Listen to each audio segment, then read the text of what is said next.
What's up guys, I'm Hero and today I want to share with you some news from the Chinese server. They've actually dropped a pretty big piece of content for us, and yeah, I just wanted to show you, talk a little bit about it, and together see what's on the horizon for Blue Protocol Star Resonance.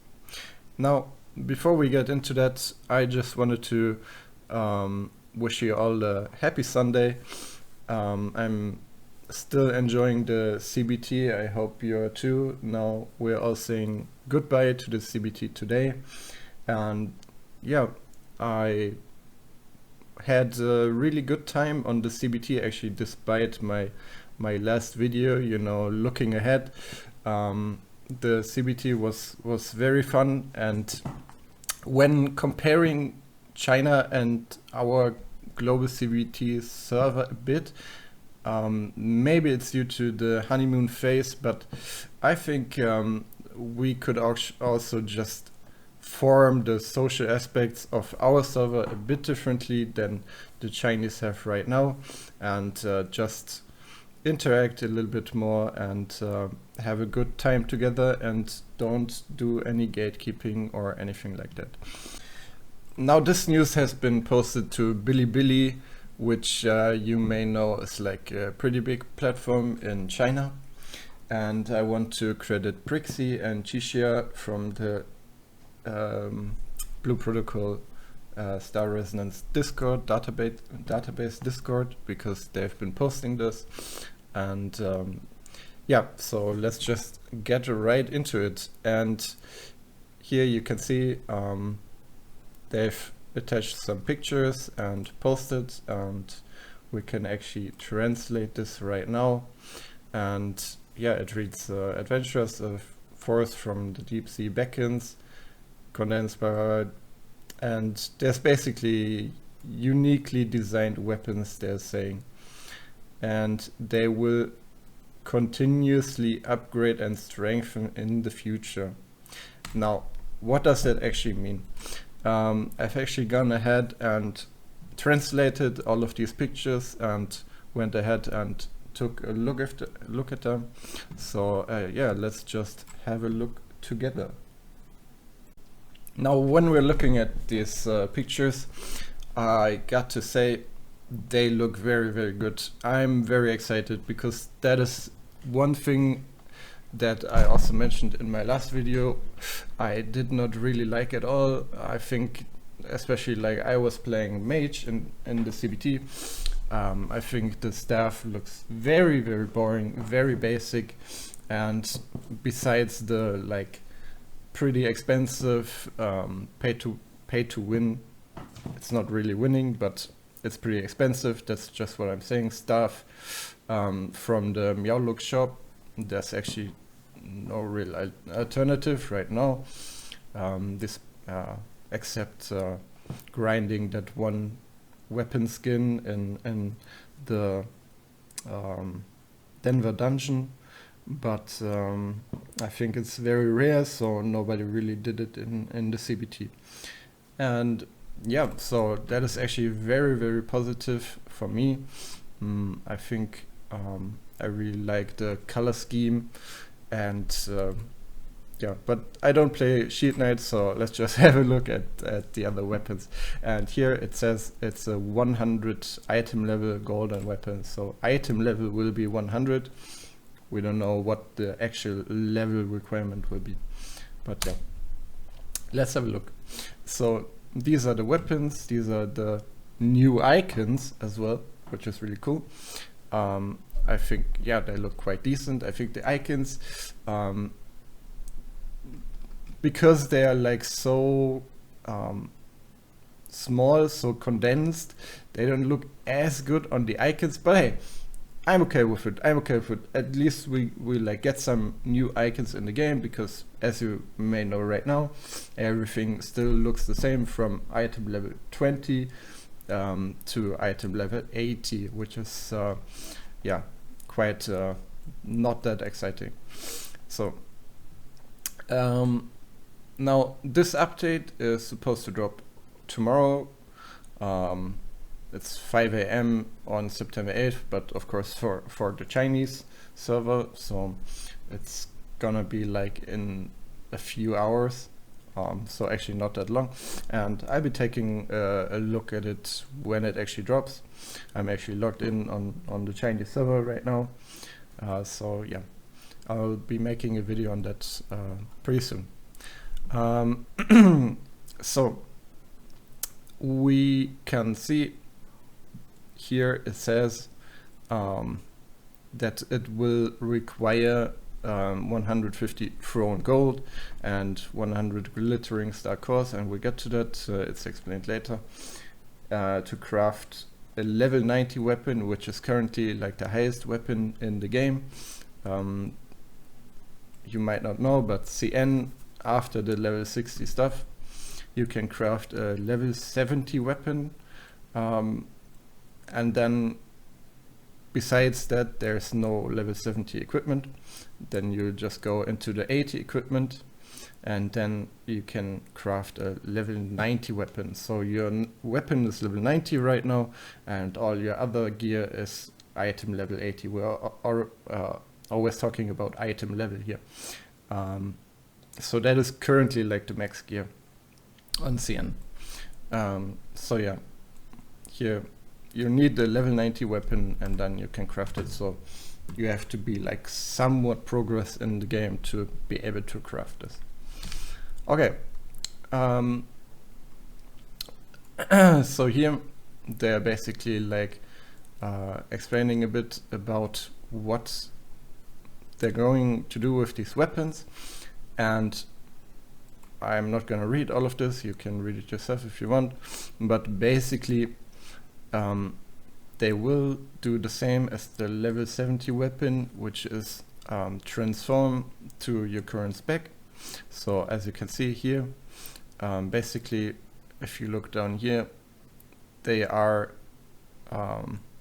changing depending on your spec. So it goes from like lucky to critical hit, for example. I think this is like a mistranslation or whatever. Oh no, it's actually correct. I was thinking about mage weapons for whatever reason. So the stats change, and there's like a line that is usually the purple line, and for the red weapons there's basically like a special line for your spec.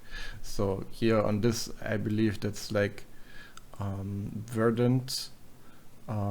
It will go like from lucky hit to critical here. It's either verdant or the guitar guy. I'm not really sure right now, but yeah.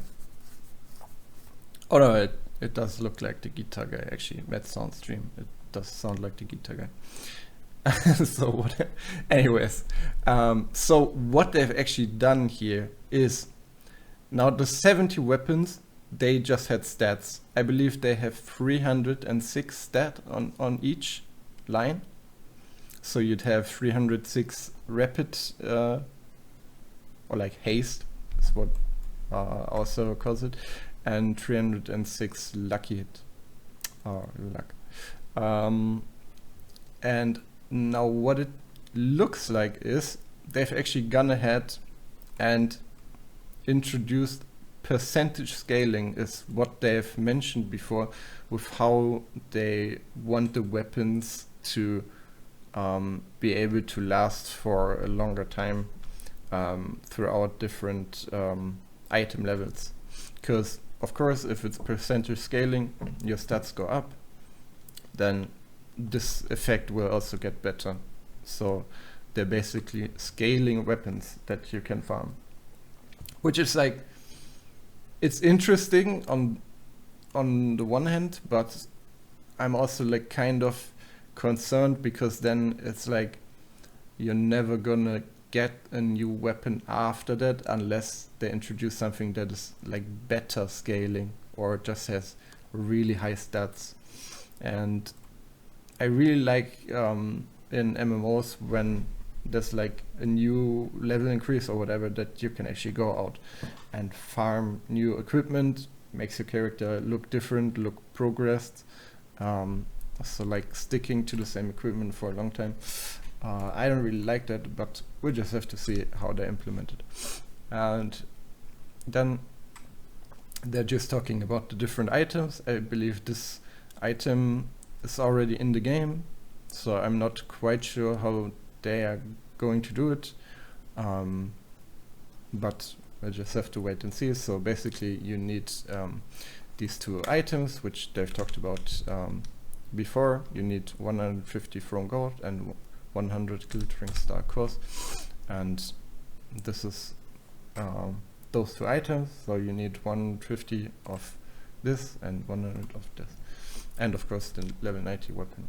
And now they're talking about how to actually acquire those. Now there seems to be two, or actually like three different ways to acquire those, and one of them is the unstable space, which when I cross-referenced it is actually the daily dungeon, and then there's the dragon on nightmare difficulty, so the weekly dragons. This is also where you can drop it. I guess from the weekly you're just gonna get more from the dragon. And then the third method is of course the trading center. They're saying here both items are dungeon derived items, but are not bound to the item or to you, and can be listed on the trading center. So adventurers can obtain them through dungeon participation or trading. Now there seems to be like a limit to opening them, so it's 20 per week. So it's not like a payer can just go there on day one, or in the first week get like all the items, craft a weapon. So it's actually like time gated opening, also like to not have the payers buy out all the items, and then the free-to-players are just left in the dust and just have to solo self-found all of these items because they're not on the market. So yeah, this is all the news about the new items. I'm actually quite excited for them, and I'll be taking a look at them once they come out. Pretty sure you're gonna be able to look at them in the skin tab, so I'll definitely look at that. And yeah, this is basically it for the items. And then we have another post, and this post comes from the developers, and this is a topic about pay to win. Now if you've been following any CN or any of the CN stuff, it is not that different from global. Like, people always say that people in the West are more concerned about pay to win, but that is not actually quite the case, I think. I think because the wealth gap in China is actually much bigger, you're gonna have people who can mindlessly pay like thousands, tens of thousands of dollars, and there's others. Yeah, they're like, okay, they're maybe living in the first tier city in China, but they make ends meet and they don't have that much money to like spend on a game like this. So, and of course, being an MMO, it needs both of these players to succeed, and especially it needs a lot of the population which actually doesn't have that many whales in them to actually play the game. So it's always about striking a good balance. And yeah, let's just have a look at the post. Now, I've actually not read this post. I've only like glanced over it because I wanted to give you my true first impression on this topic. And yeah, so let's just dive right into this wall of text. It's kind of long, but stay with me here. Now, the title seems to be referencing like the don't do pay to win, don't sell pay to win. And yeah, let's get into the text. For a long time, MMORPGs have left people with the impression of being very liver intensive, or I guess like money intensive, especially in MMOs centered around PvP. This is very true. Like any PvP, any MMO game with PvP and ranking is very toxic. And this leads to, of course, hateful social interaction, has driven too much demand for payment in order to become stronger. This is very, very true. However, in Star Resonance, a game centered around PvX, I don't really know what they mean by PvX, it's just PvE right now. The casual experience is just as important as the combat experience. And in combat, teamwork is paramount. This further dictates that no adventurer needs to force themselves into battle strength competitions or payouts just to be better than others. So yeah, this is basically about imagines, as we can see, because yeah, I mean, you can pay for other stuff in the game, but paying for the other stuff, it will just time skip you a bit, like, and it's very not worth to do so. Like, for example, like if you're buying the books, the skill books, you can of course accelerate your character to a certain extent, but you're also like time gated in the start of the server, so you can't actually upgrade even if you have all the books, and you'll just accumulate those books over time. And if you've played CN, you'll know the books are mostly at min price for every class, unlike the CBT, because at some point you just don't need books anymore, so you just want to sell them. So yeah, in Star Resonance, all development oriented content can be acquired through in-game actions, and paying can accelerate development to a certain extent. However, during the overall season cycle, adventurers can also play more freely and obtain the necessary rewards by being active on a daily basis and participating in activities. Well, that is true, despite the imagines, because the imagines, especially the human likes, I guess they'll get to that because the post is very long. It is very true, like if you're just gonna wait for the week, buy out the new shop for the weekly stuff and being active on a daily basis, yeah, you can get everything. It's just a time gate, and yeah, there's nothing really else to it. Under the premise of not selling exclusive paid for values, payment can indeed accelerate the growth of abilities to a certain extent. What everyone is most concerned about here is the development of battle fantasy, which of course are the battle imagines, I guess. So yeah, they're getting to the battle imagines. And the biggest worry is whether there will be so-called limited will in the future that can only be obtained through payment. Yes, and this is my biggest concern with the pay-to-win aspect of the game as of right now. As you may know, the gacha banners for the imagines, they have a timer on them.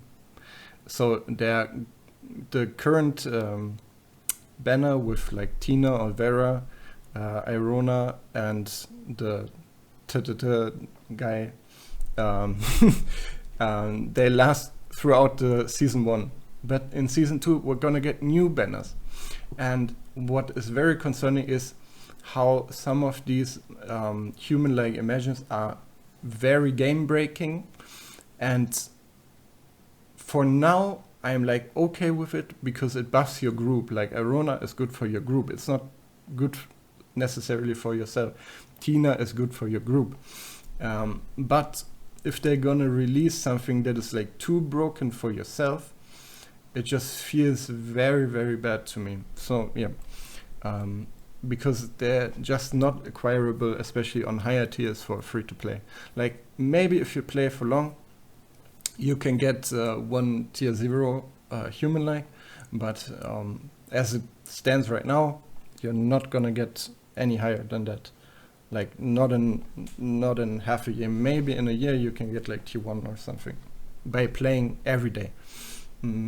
and only focusing on getting that done, basically. That is my opinion. But yeah, let's hear. It's clear that Star Resonance will adhere to the principle of not selling paid exclusive stats. I mean, is it that clear? Like, we're just hopeful for it, but you never know. Like, I remember with Black Desert, they said they will not do any pay to win, they will not release any stats, and then suddenly we had costumes with stats, and suddenly the game was filled to the brim with pay to win. So yeah, even if paid access is available for items directly related to ability development, there will always be a way to acquire the corresponding ability through gameplay. Yeah, this is nice, but this is the same with the human likes. Yeah, you could get them through gameplay. You can craft them for 300 fucking shards, which is gonna take you weeks, months. Weeks, not at all. It's gonna take you months for sure, but it might even take you a fucking year to get that if you're like unlucky. So yeah, I mean, it's always a perspective. It's a lot of perspective. If I'm gonna put something in the game and free to play can get it in 5 years, and you can pay for it with $50, people are gonna pay $50, and yeah, it's, you could theoretically acquire it, but come on, it's bullshit. So yeah, there may be some boss wills. So imagine whose upgrades, like the Wind Goblin King, they're talking about Storm Goblin, bring some mechanical effects. So yeah, this is very true. There's like Storm Goblin, you know, the luck. Imagine it is very popular, or like it is popular with whales, because at the highest upgrade it actually can morph your build, and you can actually focus on proccing the bonus effect of the Storm Goblin King. And at T0 it's just too unreliable, it's not worth going for. You're better off with going for other stuff. So yeah. However, after several rounds of development adjustments, the cost of developing boss wills has been reduced. Adventurers can also obtain wills and related development materials through various means, such as defeating. Yeah. So basically, this is from before. They've actually reduced some of the stats for upgrading the Imagines already, because they were way better than they are right now. So this is already, it was good, because before that it was really even more noticeable difference. So yeah, adventurers can choose appropriate combat fantasies to cultivate based on their own occupation. Yeah, okay. In addition to the leader's will, adventurers are also very concerned about how to obtain the NPC's will. Yes, so they're talking about the human-like Imagines here. In this part, our overall idea is to lower the overall threshold for making the boss's will and NPC's will, so that everyone can obtain the will earlier and faster and enjoy the improvement in combat experience brought by assembling the will. Okay, so they're actually gonna reduce at least the T0 material requirements for both the boss Imagines as well as the human-like Imagines. That's very good. That's already very good. Now let's see. After adjustments, human-like Imagine can be synthesized from secret fragments. The early cultivation threshold for leader willpower and NPC willpower will be significantly reduced. Furthermore, the full level cultivation will be adjusted differently. Okay, so they're basically saying, you know, you can craft these at the NPC for these fragments that you can also drop from the boss or from disassembling other Imagines. And this is like one point that I also had, I posted in the suggestions, especially the human likes. They are way too expensive to craft. Like, either for free to play, 300 fragments you will never ever get, and it's basically a dream to acquire 300 fragments. It's not really obtainable for free to play. And for whales, it's not even worth to craft them unless you like randomly missing one copy, because you can just whale it. Like, why would you craft that? You can much rather save these fragments to just buy other boss images or make some random epic imagine, I guess, because you just get way more, and it's much more effective to whale a gacha for the human likes and then craft the others, because they're just, the boss images cost 100 and the human likes cost 300. But yeah, they're actually talking about also making it weaker. Well, let's see. In general, the material consumption of the leaders will be based on the resonance test. On the basis of this, it will be further reduced to 75% of the original. After the NPC will is open to the grind, the materials for the first 2 stages of cultivation, so advancement, will be reduced, and from the 3rd stage onwards, the material consumption will be increased. Rip whales to a certain extent, and the total material consumption for full stage cultivation will also be increased. So are they actually saying that for T5 you're gonna need more? Because that would be like kind of crazy, because they're actually also, the human likes are already very expensive, but apparently at the first 2 stages, so T0, T1, T2, they're actually gonna reduce the cost to 75% of the original. So we just have to wait and see how that looks. But I mean, it's very good news for free to play, but we'll have to see, especially about the fragments, because if it's just 75% of 300 fragments to craft one human like or one limited banner character after next season, that is still like way too much. It's still not obtainable for free to play. So yeah, as a commercial product, now this is the PR most likely, as a commercial product, we need to have sufficient revenue to support the team and continue to produce more game content. I mean, that's true. As the team matures, the content we can present will also be of higher quality. Yes, that is like a big hope, I guess, for a lot of people, because from what I can tell from my experience, this game, it feels a lot like Genshin 1.0. Like Genshin 1.0, yeah, it was like an okay game, but there really wasn't much to do after you like played through the story.